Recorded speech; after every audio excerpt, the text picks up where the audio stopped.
Hey, it's Akeem, back with the Wednesday segment called Midweek Motives. So, as we reflect on mindsets, one of the things is to go into that is our motives behind our mindset. And I'm going to break down three for you. The first one is going to be survival mindset. The second one is going to be in a competitive mindset, and then competitive motive.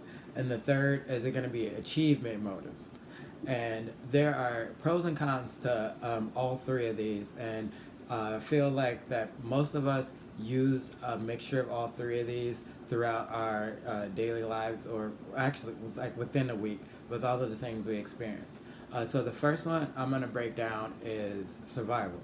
This motive is just to get out of the situation, just to get done, just to get an escape. It's usually applied to uncomfortable situations or just things that we no longer want to be in. Sometimes it's work. You had a hard shift at work, so you get to a point where your whole motive is just to get through the shift. Like you're not exerting any extra energy towards anything that's not pertaining to you getting up out of there for the day. Another one like that can take that a little deeper is for like if you just don't like your job in general. So your motive is just to get through the work week. You're waiting for that weekend. You're waiting for the end of the shift each day, and you just want that escape to where you just don't want to be there anymore. And then another one is when well on a positive side like of using that is when you get into like a sticky situation. You're leaving a bar or club, and then a group of people gets unruly and whatnot. So in a positive way, your whole motive is safety and just to get out of that situation as quick as possible. Just to give a little 1-2 on how that could play out both ways. The second one is the competitive mindset. A lot of this is developed through sports, through the way our media portrays relationships, success, etc., etc. Almost, you can apply it to almost anything in life, and the way this can be a negative, like I'm gonna like to hit that one first, is when you're doing it to please other people. So you're getting that degree because your parents say that you should get that degree, not because it's something you're truly interested in or that you really want to do. Another one is when it comes to like competing with your peers. Like, oh, I have to make more money than this person. I have to drive a better car than this person. This that, and that's what's gonna make you feel good.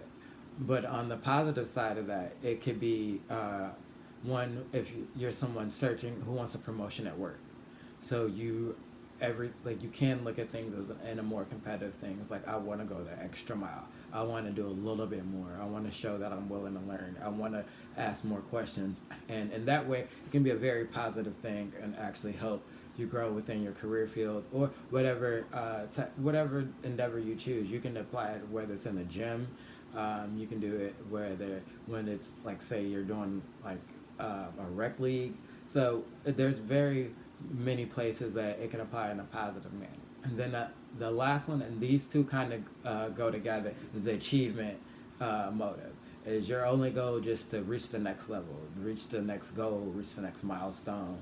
And how that can be negative is if you're using that one's a lot more of outside forces, just kind of like the one beforehand.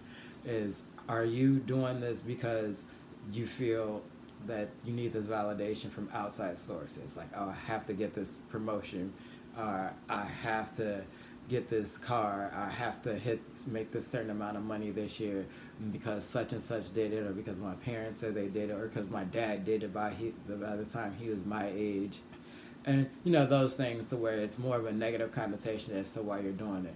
But on the opposite side of how the achievement thing can be positive is if you're somebody who has a lot of goals or has big dreams, like where you know that it's going to take you hitting this milestone so you can get to the next level, and where you use these things to help you grow and reflect on your journey as you progress, and it kind of holds you more accountable because you're looking at where you were and where you're trying to go, and you're using both as push forward instead of somebody else saying like, oh, you need to get here. So with that, I want you to, as we go into the weekend and the later end of our week, check in with yourself and see what are your motives behind the mindset that you have, and what ways can you improve those? What ways have they served you positively? What ways can you let those things go and kind of choose a different one or a better one, or just let it all go, let it go completely?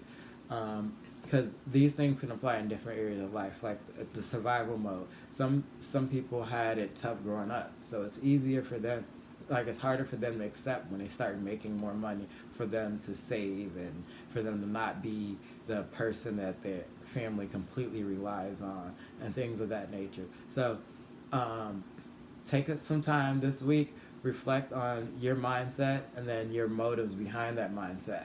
And I'll be back with you guys with another video on Friday.